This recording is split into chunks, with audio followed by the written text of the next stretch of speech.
It still kind of amazes me that Pokémon is still the highest grossing media franchise in the world. But when I think about it, it makes sense. Game Freak came up with an idea that so many people can latch onto and fall in love with, finding these incredible, wondrous monsters, catching them and forming a bond with them. The core idea of Pokémon is something that will just never get old.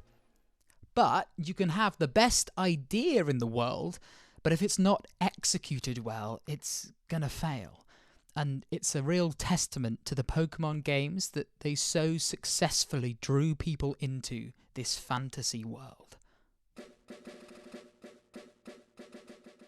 Now you see, personally, my first Pokémon game, well, actually my first video game ever, was Pokémon Leaf Green. When I was 6, my parents bought me a Game Boy and I got Leaf Green and my little brother got Fire Red. And I just fell in love. My older brother had Pokémon Ruby, so I'd watched him play, but for the first time I could actually make my own decisions, catch the Pokémon I wanted, and train them up to beat the Elite Four, become the champion. It was a thrill, and my love for the franchise was born. But then, Pokémon Emerald came along. Let's be real. Pokémon Emerald was cool. I remember seeing the trailers on TV. A dark, cloudy sky. On the brink of a storm, you see Kyogre, then Groudon, when suddenly this large serpentine monster appears in the sky, moving at incredible speeds, ending with it breaking through the clouds with an emerald green glow. Hell yes! Rayquaza was so cool. And actually, Rayquaza's what drew me in, but the rest of the game is why I stayed. And one of the biggest reasons that keeps me coming back to the game even now is the music.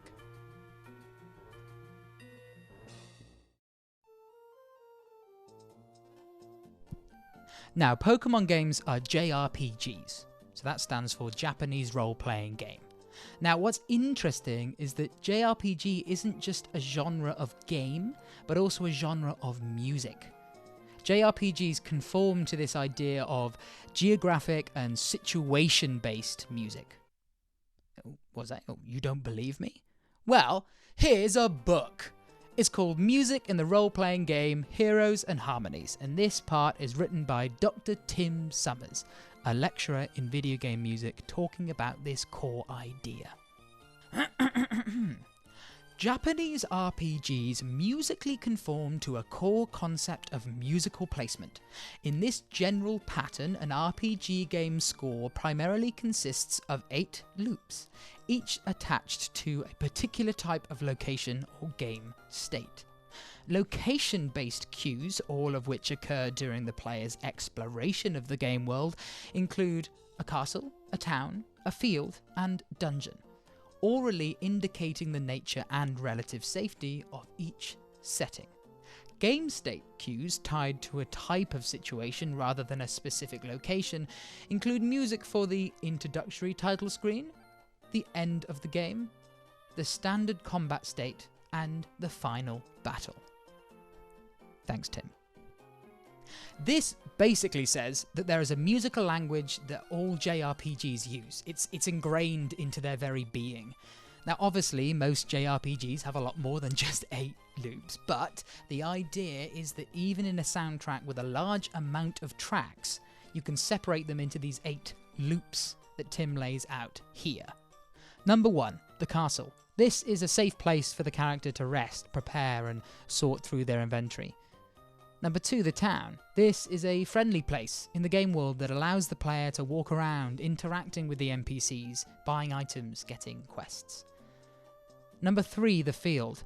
The space that the players must navigate through to get to the next dungeon or town.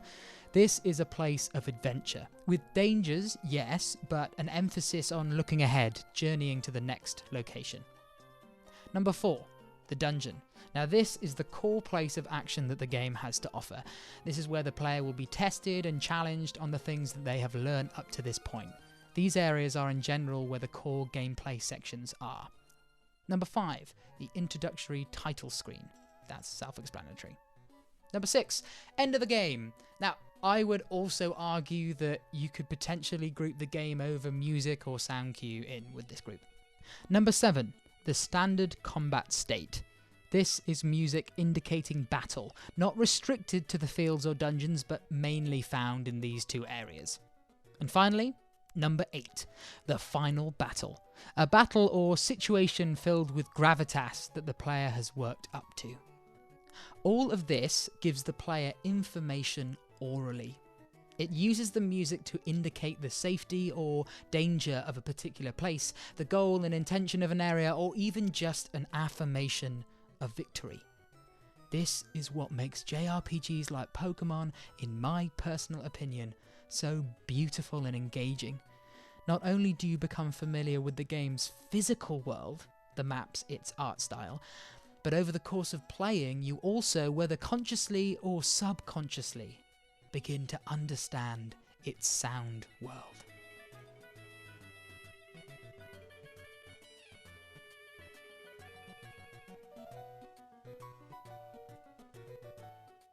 Trying to describe why a game is good is actually pretty tricky. It is never just one thing, but a mixture of a lot of different aspects that come together and work in harmony with each other. Personally, I think there are 4 pillars, so to speak, that if nailed, make a great game. Gameplay, music, art direction and graphics, and story and world.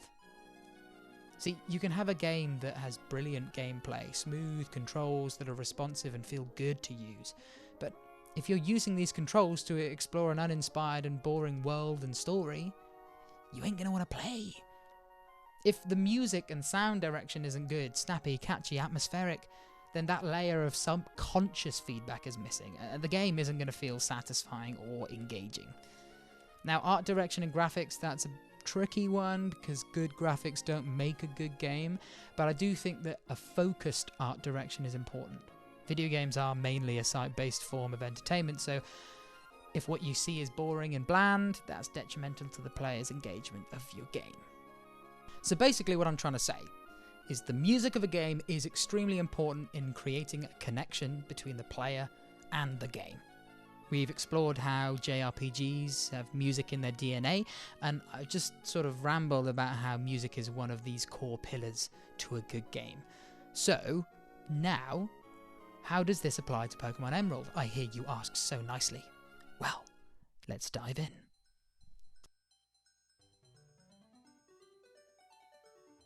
Pokémon Emerald was released in 2004, but it uses the same game engine as Ruby and Sapphire that was released in 2002, and they were all released on the Game Boy Advance.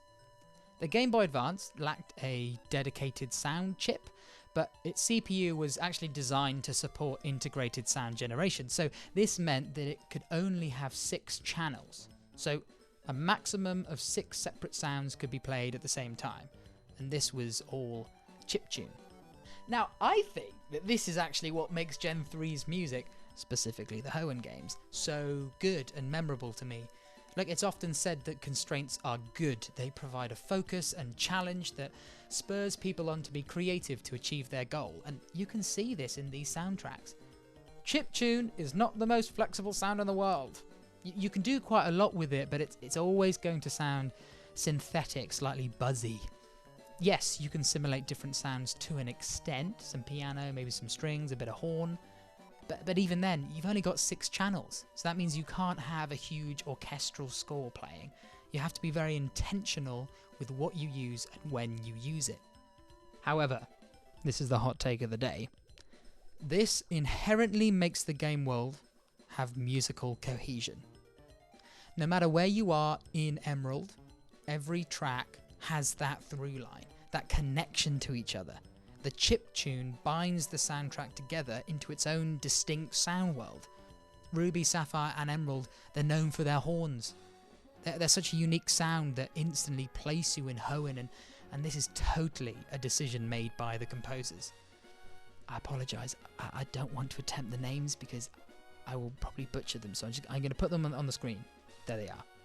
See, look, the limitation chiptune brought to the soundtrack is actually what's given them such an iconic identity. Okay, real talk here. I love modern game music.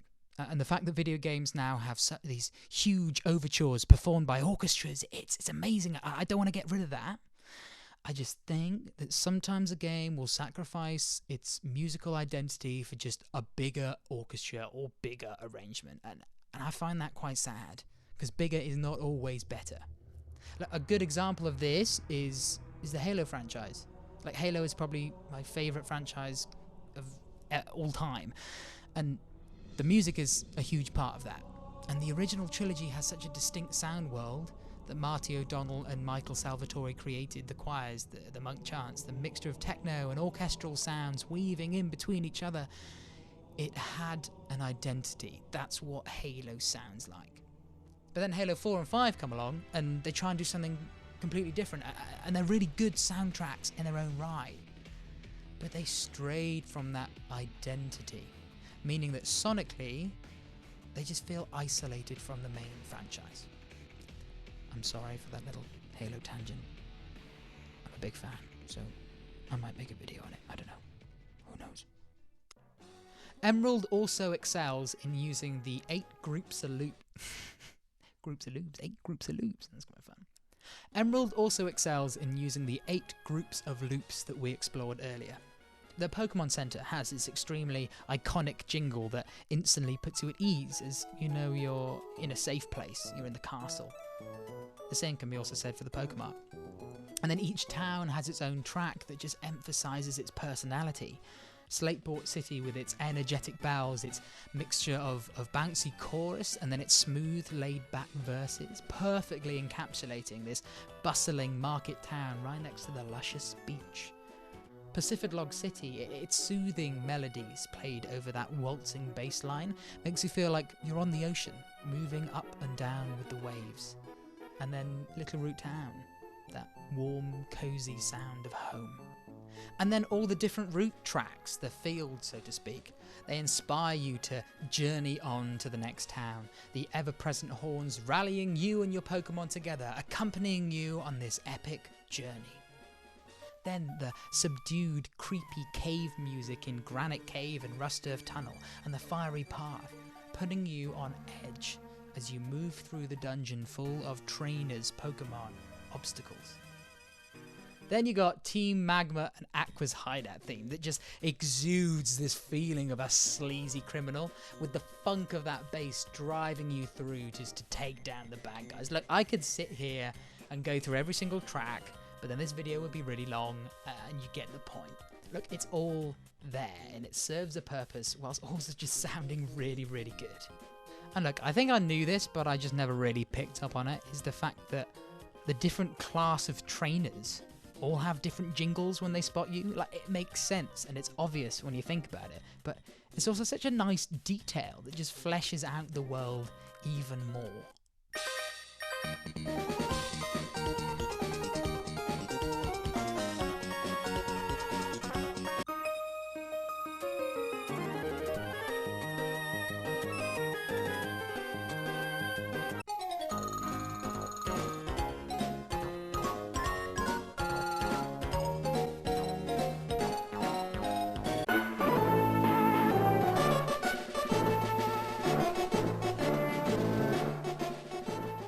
Emerald's soundtrack speaks to the player, informs the player, telling you what to expect, telling you when you're safe or not. It draws you into Hoenn and immerses you into the world you are exploring. And now we move on to my final point, which is the reason why I made this video, so I'm really excited.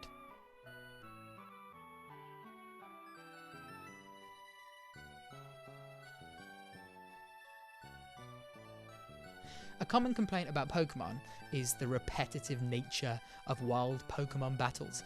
Throughout the game, the player encounters countless Pokemon in the wild whilst roaming the open world, and throughout the game, the music played for these encounters are exactly the same every single time.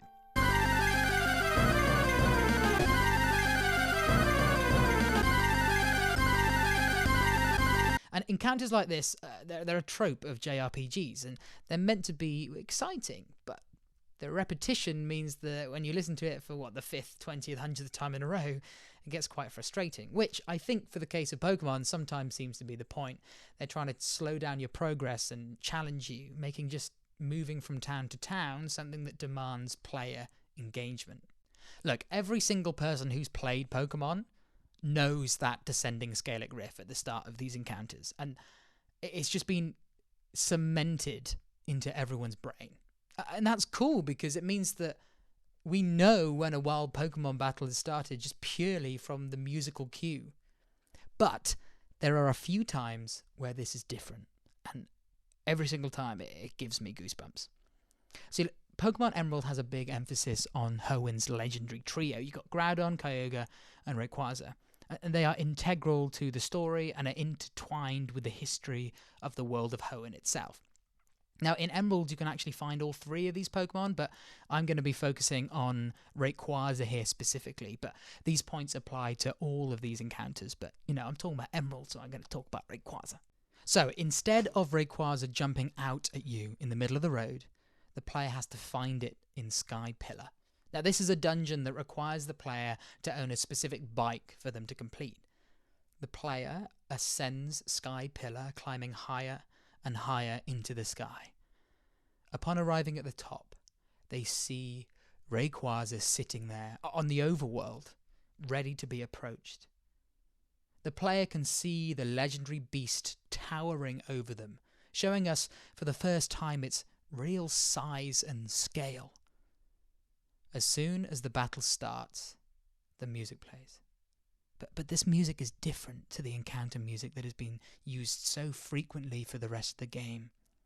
Instead of starting with that energetic and frantic Scalyc riff that the player has heard countless times, the music starts with 4 minims played on a tubular bell, instantly setting the tone for the player that this fight is going to be very different.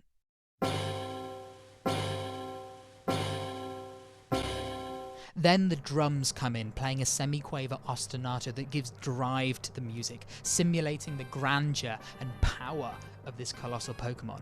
Then over the top of this, the horns and trumpets come in, playing a dramatic and imposing riff.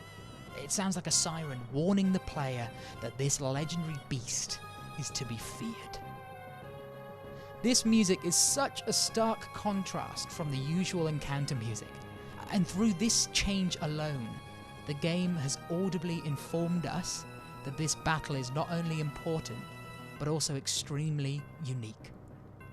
This is a prime example of how video game music works hand in hand with gameplay, heightening and giving weight to big moments like this in audibly subtle ways. And that is why I love Pokémon Emerald Soundtrack. Thanks for watching. If anyone did watch this, I have no idea. I just really wanted to make this video because I studied it at uni, and I just thought, yeah, that's fun, and I think there's might be a place for my voice in this community. I don't know. I just thought I'd do it. So if you did watch, thank you so much. You can comment if you want. That sounds weird for me to say, but I had a lot of fun making it. It was weird, just like doing it and just telling myself that I gotta just start and work on it, but I'm pretty happy with how it's come out, and yeah, I might make more, who knows, but thank you so much for sticking with me, and I hope you have a great day. Bye.